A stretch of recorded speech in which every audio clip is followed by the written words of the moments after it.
أعوذ بالله من الشيطان الرجيم. بسم الله الرحمن الرحيم.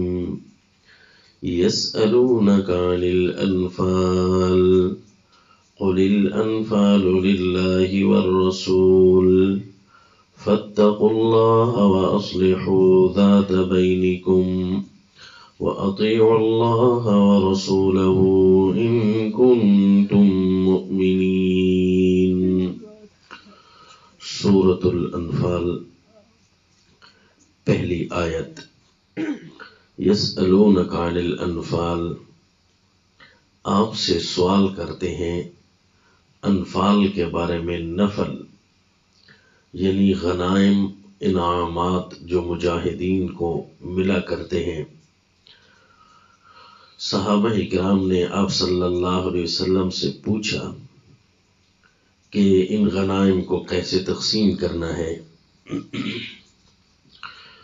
تو ایک صورت یہ تھی کہ مسلمان آپس میں کوئی رائے قائم کریں اور پھر تقسیم کریں. دوسری صورت یہ ہے کہ جو مال کے حقوق ہیں وہ اللہ ہی خود بتائیں گے اپنے نبی صلی اللہ علیہ وسلم کو،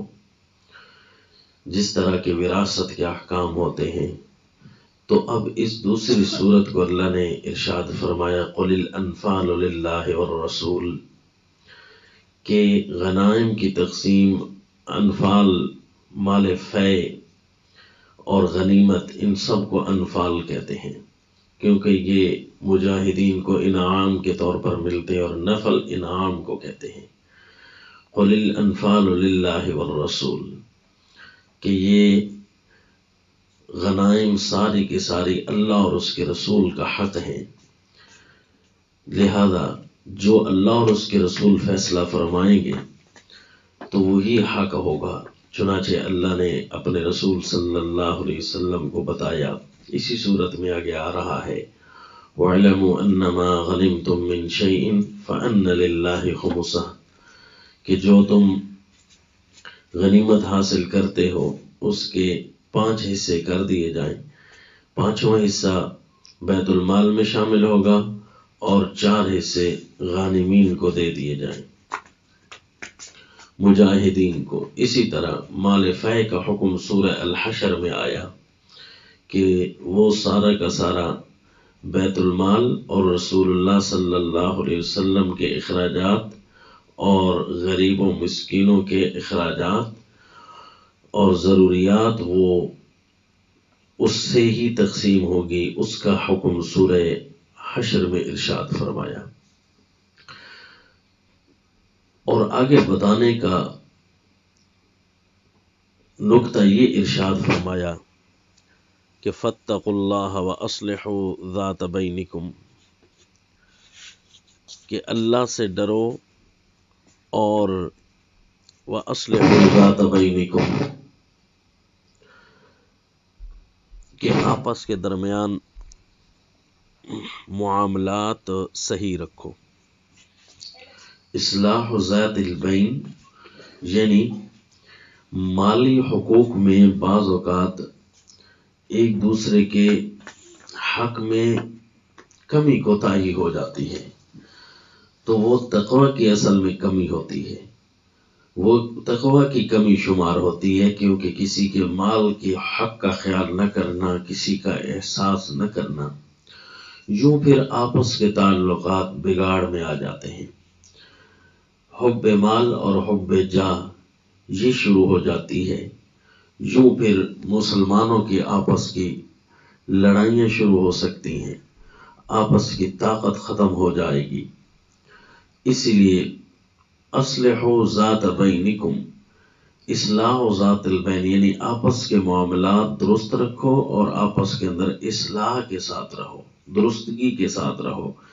بگاڑ نہ پیدا ہونے دیں. اب اصلحوا ذات بینکم کے سے پہلے اور بعد میں ایک حکم موجود ہے. پہلے حکم ہے فاتقوا اللہ،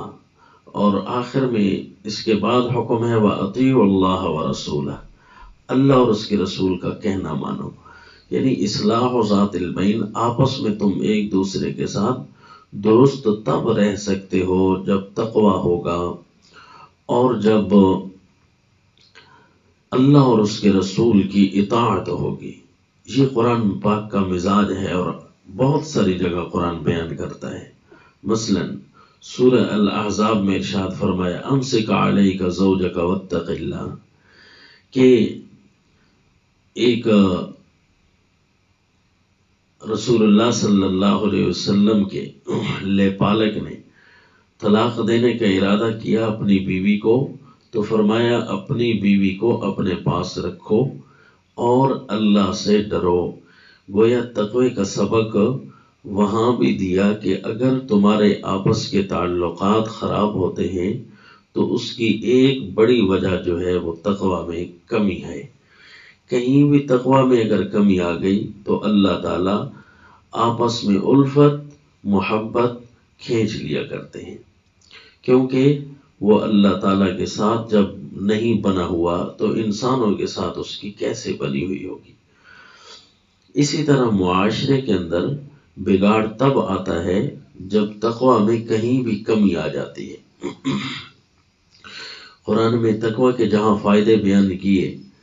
کہ جب تقوی کرو گے تو اللہ تعالیٰ تمہارے لیے یجعل لہ مخرجا، کہ اللہ نکلنے کی راہ دے دیں گے، لیکن اگر تقوی نہ ہوگا تو بندہ پھنسا رہے گا، پھنستا چلا جائے گا۔ تو اس لیے عمومی ایک رجحان پیدا ہو جاتا ہے کہ رشتہ داروں کے ساتھ، کیونکہ ان کے ساتھ بندہ روزانہ آمد و رفت ہوتی ہے، اسی طرح اس جگہ جہاں کوئی محکمے میں بندہ ہو اور وہاں کولیگ رہتے ہوں، وہاں کوئی ہم نشین رہتے ہوں، ان کے ساتھ روزانہ آنا جانا ہوتا ہے۔ تو جہاں روزانہ آنا جانا ہوتا ہے وہاں پر اختلافات بھی کثیر ہو جاتے ہیں، اور وہ ہوتے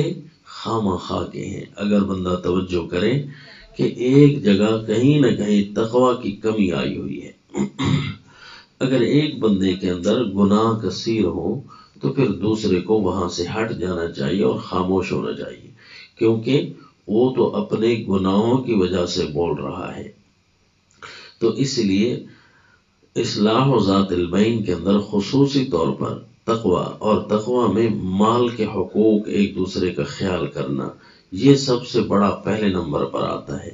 کیونکہ جب ایک دوسرے کے مال کے اندر حفاظت ہوگی اور مالی معاملات میں تقوی ہوگا تو پھر تقوی کے معیار بلند ہونا شروع ہو جاتے ہیں۔ پھر ایک دوسرے کے جسمانی حقوق، ذاتی حقوق، ان کا بندہ خیال کرنا شروع کر دیتا ہے۔ اصلاح و ذات البین اسی طرح واجب اور فرض ہے جس طرح کہ نماز اور روزہ فرض ہے، کیونکہ نماز اور روزہ کا حکم بھی تو کتاب اللہ میں ہے، جبکہ اصلاح و ذات البین اس کا حکم بھی کتاب اللہ میں ہے۔ اگر کوئی آپس کے معاملات کو عمدہ کر کے رکھتا ہے تو وہ آدمی دنیا میں بھی بہت، آخرت میں تو بلند ہو گئی، دنیا میں بھی بہت اچھی اچھی جگہوں پر ہوتا ہے، کیونکہ جو حسن اخلاق رکھتا ہے تو اس کو اللہ درجات بڑے دیا کرتے ہیں۔ اور یہ آزمانے کی چیز ہے کہ جس بندے نے اصلاح پیدا کی ہے وہ کامیابیوں کے زینے چڑھنا شروع ہو جاتا ہے، اور جو بات بات پہ لڑنا شروع کر دے وہ ہمیشہ تنزلی کا شکار رہتا ہے اور نیچے چلا جاتا ہے۔ سیدنا ابو درداء رضی اللہ عنہ سے روایت ہے کہ رسول اللہ صلی اللہ علیہ وسلم نے ارشاد فرمایا، سنن ابی داؤد شریف کی روایت ہے کہ رسول اللہ صلی اللہ علیہ وسلم نے فرمایا، الا اخبرکم بافضل من درجۃ الصیام والصلاۃ والصدقہ، کیا میں تمہیں صیام، صلاۃ اور صدقہ کے درجہ سے بھی افضل چیز نہ بتاؤں، یعنی روزہ، نماز اور صدقہ سے بھی درجے کے اعتبار سے افضل؟ تو صحابہ نے عرض کی، بلا یا رسول اللہ، کیوں نہیں اللہ کے رسول، بتائیے۔ آپ نے فرمایا، اصلاح ذات البین، آپس میں صحیح ہو کر رہو۔ جو بندہ آپس میں صحیح ہو کر رہتا ہے وہ روزہ، نماز اور صدقہ کرنے والے سے بھی بڑھ جاتا ہے۔ ایک بندہ کے روزے پورے ہیں، نمازیں خوب پڑھتا ہے، صدقہ خوب کرتا ہے، لیکن ایک دوسرے کے ساتھ لڑ کر رہتا ہے، فساد کرتا رہتا ہے، تو اس کا کیا بنا گا؟ وَفَسَادُ ذَاتِ الْبَيْنِ الْحَالِقَةِ، کہ آپس میں فساد ڈالنا تو یہ یوں ہے جیسے سر کے بال کوئی بندہ حلق کروا لیتا ہے، ایک بال بھی سر پر نہیں چھوڑتا۔ اسی طرح ہوتا ہے کہ آپس کے معاملات جب خراب ہوں، لڑائیاں شروع ہو جائیں، نہ روزہ بچتا ہے، نہ نماز بچتی ہے، نہ صدقہ بچتا ہے۔ تو فرمائے اصلاح ذات البین۔ اور یہ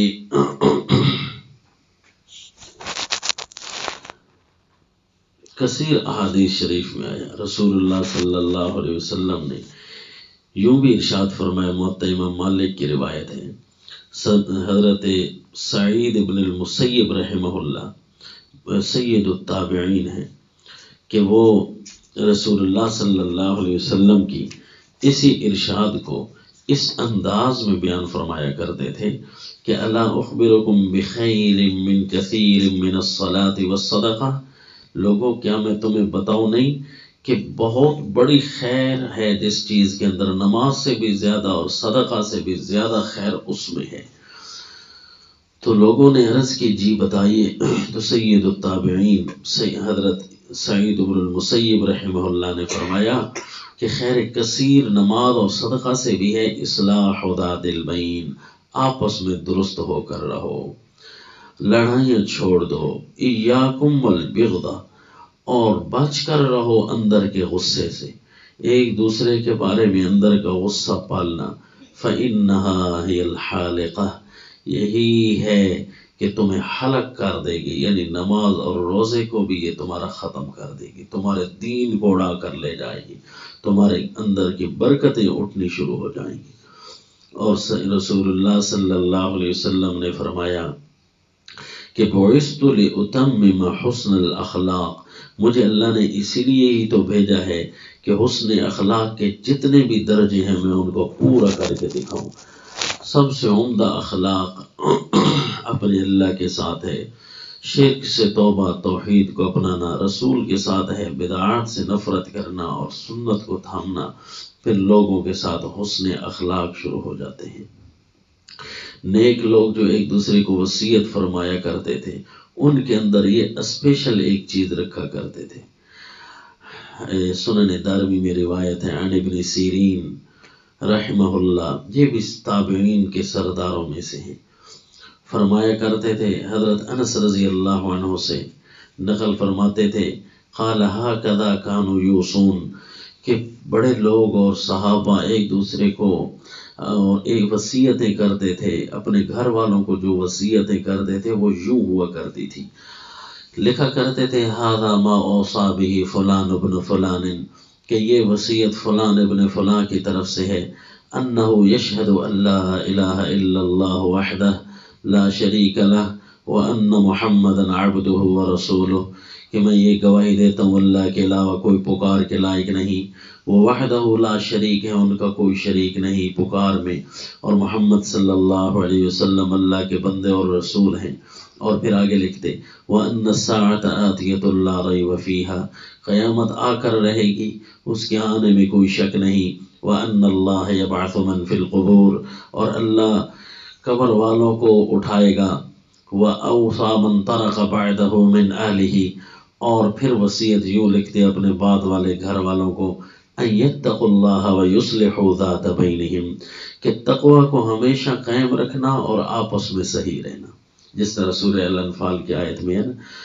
کہ پہلے تقوی کا حکم، پھر آپس کے اندر درستگی کا حکم، اور اس کے ساتھ ہی اطاعت اللہ و رسول کا حکم۔ اور یوں فرماتے ان یتقوا اللہ ویصلحوا ذات بینہم وان یطیعوا اللہ ورسولہ ان کانوا مؤمنین، کہ اللہ اور اس کے رسول کا بھی کہنا ماننا اگر تم مومن ہو، تقوی میں کہیں کمی آ گئی، اطاعت اللہ اور اس کے رسول کی اطاعت میں کہیں بھی کمی آ گئی، تو آپس کی اصلاح تمہاری ہو ہی نہیں سکتی۔ وَأَوْصَاهُمْ بِمَا أَوْصَى بِهِ إِبْرَاهِيمُ بَنِيهِ وَيَعْقُوبُ، اور پھر آگے وہ وصیت لکھتے جو سیدنا ابراہیم اپنے بیٹوں کو اور سیدنا یعقوب علیہ السلام اپنے بیٹوں کو وصیت فرما کے گئے، اور قرآن نے وہ وصیت نقل کی، یا بنی ان اللہ اصطفیٰ لکم الدین فلا تموتن الا وانتم مسلمون۔ فرماتے اے میرے بیٹو ان اللہ اصطفیٰ لکم الدین، اللہ نے تمہارے لیے پسند کر کے دیا ہے دین، یعنی یہ اسلام تمہارے لیے دین پسند کر کے دیا ہے. فلا تموتن الا وانتم مسلمون، لہذا تمہاری موت اس حالت میں آئے کہ تم سارے کے سارے مسلمان ہو. یوں ایک دوسرے کو جا کر صحابہ اکرام وصیتیں لکھا کرتے تھے. اصلاح ذات البین، اصلاح بین الناس، کہ لوگوں کے درمیان صلح کرانا، لوگوں کے درمیان جو ہے اصلاح پیدا کرنا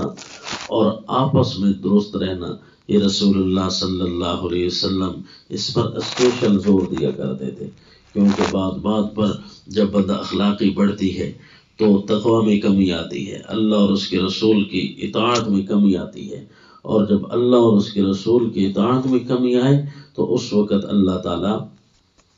آپس کی اصلاح کی برکت لے لیتے ہیں، اور پھر یوں بندہ جانور بن جاتا ہے اور جانوروں کی طرح وہ اپنی زندگی گزارنے لگ جاتے ہیں. بخاری شریف میں ایک حدیث پاک ہے لمبی سی، اس میں ایک یہ ہے کہ رسول اللہ صلی اللہ علیہ وسلم نے فرمایا سبعۃ یظلھم اللہ فی ظلہ یوم لا ظل الا ظلہ،